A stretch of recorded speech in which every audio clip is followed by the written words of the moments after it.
इससे पहले विवेक ने बर्फ तत्व की धारणा पर अधिक ध्यान केंद्रित किया और अपनी बर्फ तत्व काया विकसित की, एक विधि जो गौतम द्वारा निरंतर निर्देशित की गई थी।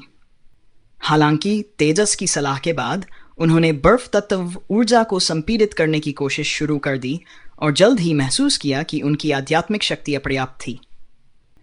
अपनी आध्यात्मिक शक्ति को बढ़ाने से निस्संदेह बर्फ तत्व पर उनके नियंत्रण को अत्यधिक लाभ मिलेगा। धन्यवाद छोटे तेजस। गौरव ने ईमानदारी से सिर हिलाया। उसकी आंखों में कृतज्ञता साफ छलक रही थी। तेजस मुस्कुराया और बोला, मुझे धन्यवाद देने की कोई जरूरत नहीं है। यह सिर्फ एक विचार था। मैं भी इसी तरह से साधना करता हूं और शायद इसीलिए मेरी आध्यात्मिक शक्ति इतनी मजबूत है। यह बात तो सभी जानते थे कि तेजस की आध्यात्मिक शक्ति पर कोई संदेह नहीं कर सकता था। बिना अपार आध्यात्मिक शक्ति के पवन धाराओं को इस हद तक नियंत्रित करना संभव ही नहीं था। इसके बाद तेजस ने कहा, ठीक है, अब मैं तुम्हें सिखाऊंगा कि बड़े भाई जुबिन को कैसे हराया जाए। गौरव लाल क्षण भर के लिए स्तब्ध रह गया। उसे लगा था कि आध्यात्मिक शक्ति की साधना ही वह अंतिम रहस्य है जिसे तेजस उसे सिखाना चाहता था। लेकिन अब यह नया प्रस्ताव उसे और भी अधिक उत्साहित कर गया। तेजस ने ढलान से नीचे जाते हुए कुछ देर बाद एक बेल और एक पत्थर लेकर वापस लौटा। यह किस लिए है? बाकी चारों ने उत्सुकता से पूछा। तेजस ने बिना कुछ कहे जमीन पर बैठकर पत्थर को बेल से लपेटना शुरू कर दिया। थोड़ी ही देर में पत्थर कसकर बंध गया और बेल का लगभग 2 मीटर हिस्सा बाहर रह गया। तेजस ने इशारा किया और कहा, थोड़ा पीछे हट जाओ। बड़े भाई गौरव लाल, मेरी हरकतों और पत्थर की चाल पर ध्यान दो। गौरव लाल ने सिर हिलाया और विवेक और दीपक के साथ एक तरफ हट गया। तेजस ने पत्थर को हाथ में तौलते हुए पुरानी यादों को ताजा किया। अगले ही पल उसने पत्थर को बेल से उठाया और अपनी पूरी ताकत के साथ उसे हवा में घुमाया। बेल को एक झटके से हिलाते हुए उसने पत्थर को बगल की ओर उड़ाया और फिर एक आधा मोड़ लेते हुए पत्थर को जमीन पर जोर से पटक दिया।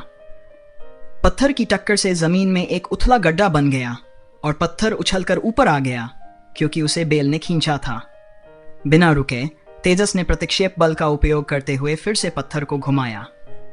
हर बार पत्थर की उड़ान की गति बढ़ती गई और उसके हर चक्कर के साथ पत्थर और जमीन के बीच टकराव से उत्पन्न प्रतिक्षेप बल और तेज हो गया।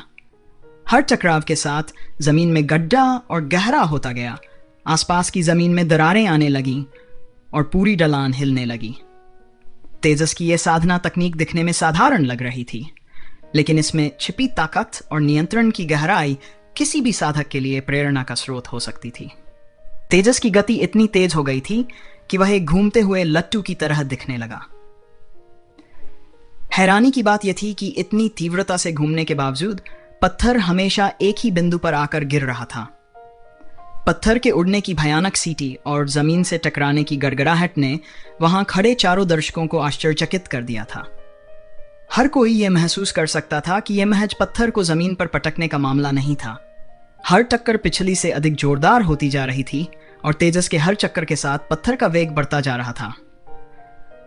बावजूद इसके पत्थर हमेशा उसी स्थान पर गिरता था। तेजस ने पहले ही बता दिया था कि इस तकनीक का सबसे महत्वपूर्ण पहलू शक्ति को सही समय पर उधार लेना था। लेकिन तेजस को इस सब का ज्ञान कहां से मिला?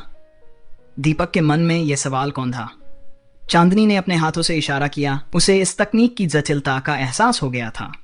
वह सोचने लगी, क्या मैं इसे अपने पंखों के साथ इस्तेमाल कर सकती हूं?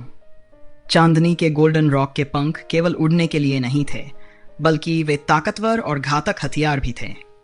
आखिरकार गौरवलाल को यह समझ में आया कि तेजस ने ऐसा क्यों किया था। पत्थर की गति क्रोनोक्रोक ट्रांसफॉर्मेशन में उसकी पूंछ की शक्ति से मेल खाती थी। गौरवलाल की पूंछ का अंत उल्कापिंड के हथौड़े जैसा था और यह उसका प्राथमिक हथियार था।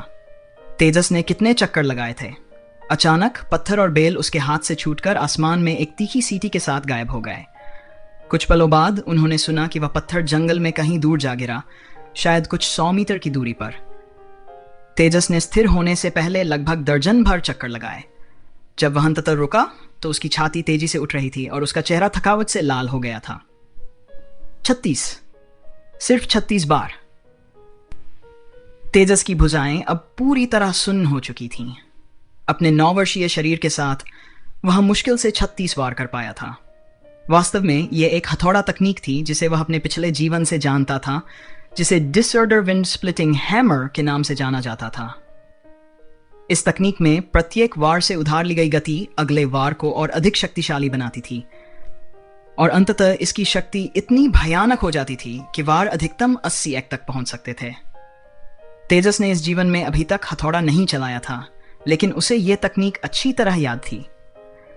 जब उसने गौरव लाल और जुबिन के बीच की लड़ाई देखी तो उसे महसूस हुआ कि यह हथौड़ा तकनीक गौरव लाल के लिए बेहद उपयुक्त होगी।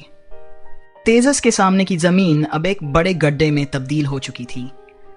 आसपास खड़े दर्शक उस गड्ढे और उसके आसपास की दरारों को देखकर हैरान थे और उनके चेहरों पर उत्सुकता साफ दिखाई दे रही थी। तेजस गौरव लाल की ओर मुड़ा और कहा, भाई गौरव। गौरव लाल ने तुरंत उसे रोकते हुए कहा, अब मुझे भाई मत कहो। अब मैं समझ गया हूं कि वरिष्ठ भाई का सिद्ध व्यक्ति ही गुरु है कहने का क्या मतलब था। मुझे बस गौरव लाल कहो, यह मेरे वरिष्ठ भाई जैसा है। धन्यवाद। उसे पूरी तरह से एहसास था कि यह तकनीक उसके लिए कितनी महत्वपूर्ण थी। उसका क्रोनो क्रोक ट्रांसफॉर्मेशन उसे विरोधियों पर बेहतरीन नियंत्रण की क्षमता देता था, जो निस्संदेह पूरे रिडेम्पशन सोसाइटी में सबसे अद्वितीय थी। लेकिन उसके पास एक शक्तिशाली हमला करने का साधन नहीं था, और यही उसकी कमी थी।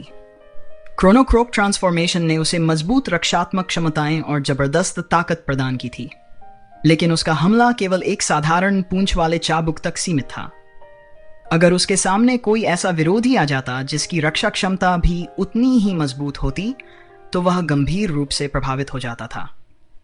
ऐसी स्थिति में वह केवल थकावट की लड़ाई में शामिल हो सकता था। अगर उसका प्रतिद्वंद्वी अधिक साधना वाले स्तर का होता और वह उससे अधिक समय तक टिक सकता था, तो हार अपरिहार्य थी। खासकर यह देखते हुए कि क्रोनो क्रोक ट्रांसफॉर्मेशन की ऊर्जा खपत सामान्य राक्षसी भगवान परिवर्तन से कहीं अधिक थी। इसलिए गौरव लाल का सबसे बड़ा डर था कि उसे एक शक्तिशाली रक्षा वाले प्रतिद्वंद्वी का सामना करना पड़े। तेजस द्वारा प्रदर्शित तकनीक निस्संदेह उसकी आक्रमण शक्ति और विस्फोटक क्षमता को बढ़ाने में सक्षम थी।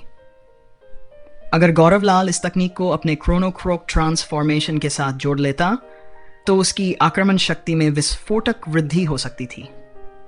वह सोच भी नहीं सकता था कि अगर उसने इस तकनीक में महारत हासिल कर ली तो वह कितना शक्तिशाली हो जाएगा।